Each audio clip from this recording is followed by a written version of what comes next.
श्याम नाम का एक आदमी अपनी दूसरी पत्नी तथा 2 बच्चों राहुल और प्रीति के साथ रहता था। श्याम अपने बच्चों से बहुत प्यार करता था, लेकिन उनकी सौतेली माँ दोनों बच्चों से बेहद नफरत करती थी। वो हमेशा उन्हें घर से बाहर निकालने के लिए कोई ना कोई योजना बनाती रहती थी। एक रात सभी साथ बैठकर खाना खा रहे होते हैं। क्या बात है बच्चों, आजकल तुम दोनों इतने ज्यादा उदास क्यों रहते हो? क्या कोई दिक्कत है? नहीं पापा, कोई दिक्कत नहीं है।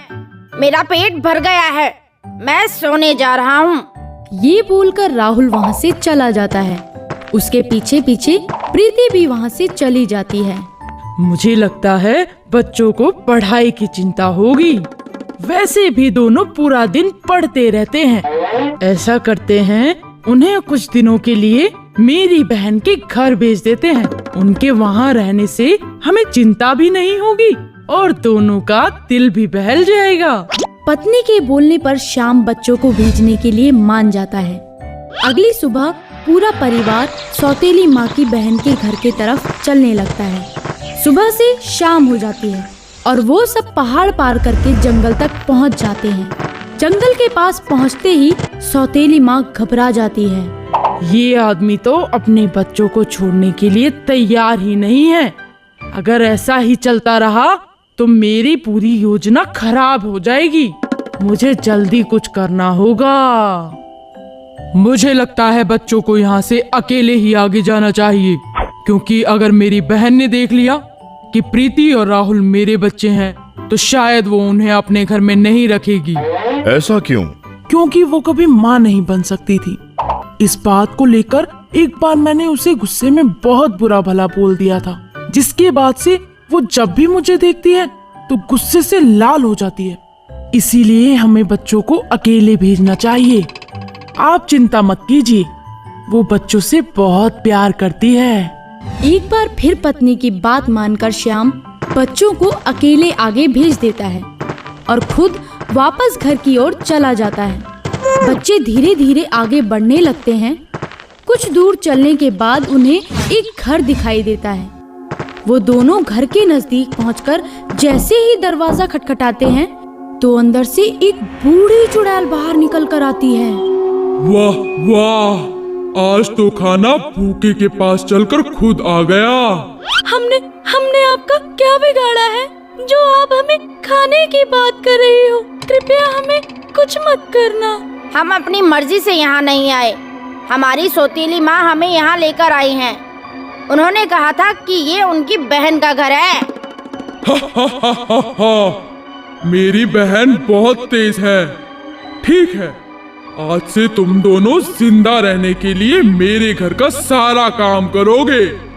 अगर नहीं किया तो मैं तुम्हें मारकर खा जाऊंगी।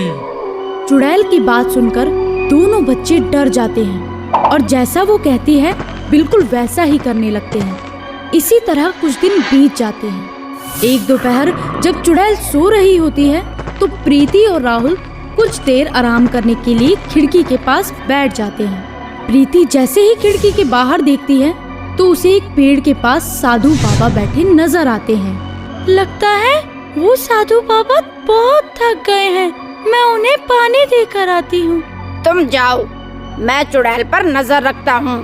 अगर वो जाग गई तो मैं तुम्हें बंदर की आवाज निकालकर बुला लूंगा। प्रीति चुपचाप घर से बाहर निकल जाती है और साधु बाबा के पास जाकर उन्हें पानी देती है। बेटी, तुम्हारा बहुत धन्यवाद। तुमने मेरी मदद तो कर दी, लेकिन तुम उदास प्रतीत होती हो। क्या मैं तुम्हारी कोई मदद कर सकता हूँ? बाबा, मैं और मेरा भाई बहुत दिनों से एक चुड़ैल के घर में फंसे हुए हैं।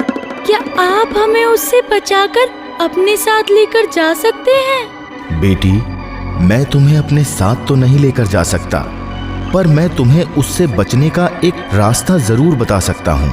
साधु बाबा अपनी आंखें बंद करके कुछ मंत्र पढ़ने लगते हैं, जिसके बाद उनके हाथ में एक डिब्बा आ जाता है। वो उस डिब्बे को प्रीति के हाथ में देते हुए बोलते हैं, ये डिब्बा अपने पास संभाल कर रखना और रात होते ही चुड़ैल से बचते हुए चुपचाप घर से भाग जाना तथा तब तक भागते रहना जब तक तुम्हें यह ना लगे कि तुम किसी सुरक्षित जगह पहुंच गई हो। इस बीच अगर तुम्हें लगे कि चुड़ैल तुम्हारे पीछे है या तुम चुड़ैल को अपने सामने देख लो तो बिना कोई देरी किए इस डिब्बे को खोल देना। ये बोलकर साधु बाबा वहाँ से चले जाते हैं और प्रीति घर वापस आकर राहुल को सारी बात बताती है, जिसके बाद वो दोनों रात होने का इंतजार करने लगते हैं। रात होते ही जैसे चुड़ैल सोने जाती है वैसे ही दोनों भाई बहन मौका देखकर वहाँ से भाग जाते हैं, लेकिन अंधेरे की वजह से उन्हें कुछ भी नहीं पता चलता और वो पूरी रात जंगल में यहाँ वहाँ भटकते रहते हैं। इसी तरह सुबह हो जाती है और रोशनी होने पर जैसे ही दोनों अपने आसपास देखते हैं तो वो पहाड़ी के पास होते हैं। हम पहाड़ी के पास पहुंच गए, बस इसे और पार करना है, फिर हम अपने गांव पहुंच जाएंगे। दोनों जैसे ही पहाड़ी पर चढ़ना शुरू करते हैं तभी चुड़ैल अपनी झाड़ू पर बैठकर उनके सामने आ जाती है, परंतु इस बार वहाँ एक नहीं 2 चुड़ैल होती हैं, जिनमें से एक उनकी सौतेली माँ होती है। अपनी सौतेली माँ को इस रूप में देखकर वो दोनों हक्के बक्के रह जाते हैं। तभी प्रीति को डब्बे के बारे में याद आता है और वो उन चुड़ैलों से अपने और अपने भाई की जान बचाने के लिए बिना कोई देरी किए डिब्बे को खोल देती है। जैसे ही डिब्बा खुलता है तभी मौसम खराब हो जाता है और आंधी तूफान के साथ तेज बारिश होने लगती है। नहीं, बंद करो इस बारिश को, बचाओ कोई मुझे, बचाओ बचाओ। बच्चों मैं तुम्हारी माँ हूँ, कृपया मुझे बचाओ, बचाओ। साधु बाबा के अभिमंत्रित डिब्बे से निकली बारिश के पानी में भीगने की वजह से दोनों चुड़ैलों की मृत्यु हो जाती है तथा राहुल और प्रीति दोनों बिना किसी डर के अपने घर वापस आ जाते हैं। घर आते ही वो अपने पापा को सौतेली माँ और उसकी चुड़ैल बहन के बारे में सारी सच्चाई बताते हैं, जिसे सुनकर श्याम बिल्कुल हैरान हो जाता है, लेकिन फिर अपने बच्चों को सही सलामत अपने पास देखकर खुश भी होता है, जिसके बाद वो तीनों खुशी खुशी रहने लगते हैं।